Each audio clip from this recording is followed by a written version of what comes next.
سامعين صوت الطشة؟ هو ده الأكل اللي بيخش على القلب على طول. ولا تقولولي فراخ ولا تقولولي لحمة، مع حبة بقى كمان طماطم هنعمل لها دقة خطيرة.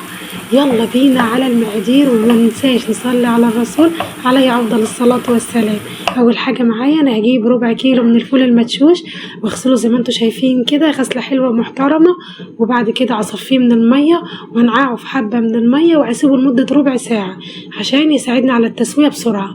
وبعد كده أصفيه من المية بعد الربع ساعة، واحطله بصلاية حجمها وسط وحزمتين من الكزبرة، واحط المية بتاعتي واقلبهم بقى على النار معايا لحد ما تغلي. هقوم حاطة معايا كمان نص معلقة من الكزبرة الناشفة وربع معلقة من الكمون، واقلبها لحد ما الفول بتاعي هو يستوى. شايفين استوى خالص معايا. هاخدها بقى اضربها ضربة حلوة كده في الخلاط لحد ما تنعم معايا خالص. نعمت معايا افضيها تاني في الحلة وارفعها على النار واحط الملح بتاعها. ويلا بينا نحضر بقى التقلية بتاعتها الخطيرة. هنحتاج معايا بصلتين كبار وخرطهم زي ما انتوا شايفين كده الحجم الصغير، وهحتاج معايا نص راس توم، واخد بقى البصل معايا مع حبة زيت واشوحه لحد ما قرب ما يصفر معايا.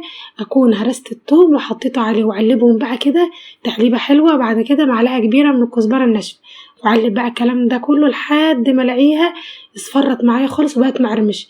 اطفي عليها النار، هي هتقرمش معايا كمان، كل ما هتقعد كل ما هتقرمش اكتر.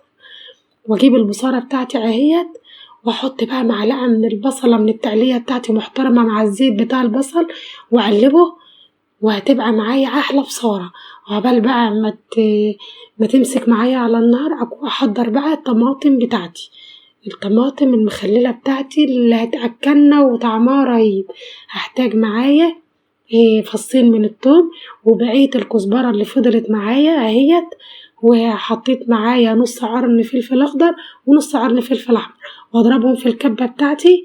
وبعد كده اجيبهم اهوت بعد ما اتفرموا ناعم، اخدهم بقى واحط عليهم كمان ملح وكمون وكزبرة ناشفة ونص ليمونة. والسحر اللي هيودي طعم الطماطم في حتة تانية خالص حبة من النعناع الناشف افركهم عليه كده زي ما انتوا شايفين. واخدها بقى اخرط الطماطم بتاعتي وما تخليهاش توصل بالسكينة لتحت خالص، واحشيها بقى بالخلطة بتاعتي والدقة بتاعتي الخطيرة ديت.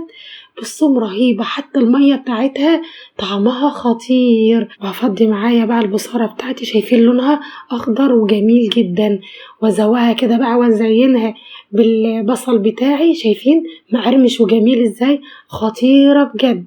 شايفين لونها رهيب. وما تنسيش تجيبي بقى عيش كتير علشان انتي هتاكلي جامد مع الطماطم المخللة. وبصوا رهيبة، ولا تقولولي بقى لحمة ولا اي حاجة، ده اكلنا بتاع زمان البسيط الجميل. لو عجبكم الفيديو ما تنسوش لايك وشير.